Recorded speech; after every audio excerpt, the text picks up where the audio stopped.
Quels que soient les ennuis que nous avons, quels que soient les chagrins ou les peines qui nous accablent, toutes ces choses ont leur raison d'être. Elles sont là pour une raison. Prenons par exemple le cas de Noé dans la Bible. Un déluge était survenu et toute la terre avait été détruite. La végétation et toutes les autres choses avaient été détruites. Tout sauf Noé et la semence qu'il avait emportée dans l'arche. Le dessein de Dieu ne peut jamais connaître l'échec. Rien ne peut y faire échec. Oh, comme nous devrions être heureux aujourd'hui de nous reposer sur cette glorieuse révélation de la parole du Dieu vivant. Rien de ce qui existe maintenant ou de ce qui pourrait survenir, aucune maladie, aucun chagrin, aucune mort, aucun péril, rien ne peut nous séparer du dessein du Dieu vivant. Ce que Dieu a conçu dans sa pensée, ce que Dieu a résolu dans son cœur d'accomplir.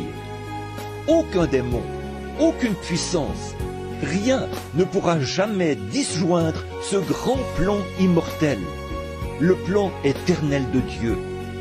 Tout doit s'accomplir comme Dieu l'a dit.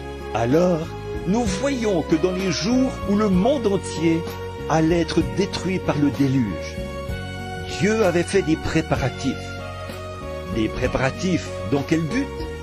De préserver son dessein. C'est ce qu'il a fait du temps de Noé. Et il le fait encore aujourd'hui. Il a fait des préparatifs afin de préserver son propre dessein. Il préservera une église. Il préservera un groupe de gens. Il préservera des sujets pour son glorieux domaine que la mort ne peut détruire. Et nous savons bien que c'est par la foi que nous croyons ceci. Mais la résurrection produit un solide fondement sur lequel repose notre foi. Rien ne peut détruire cela.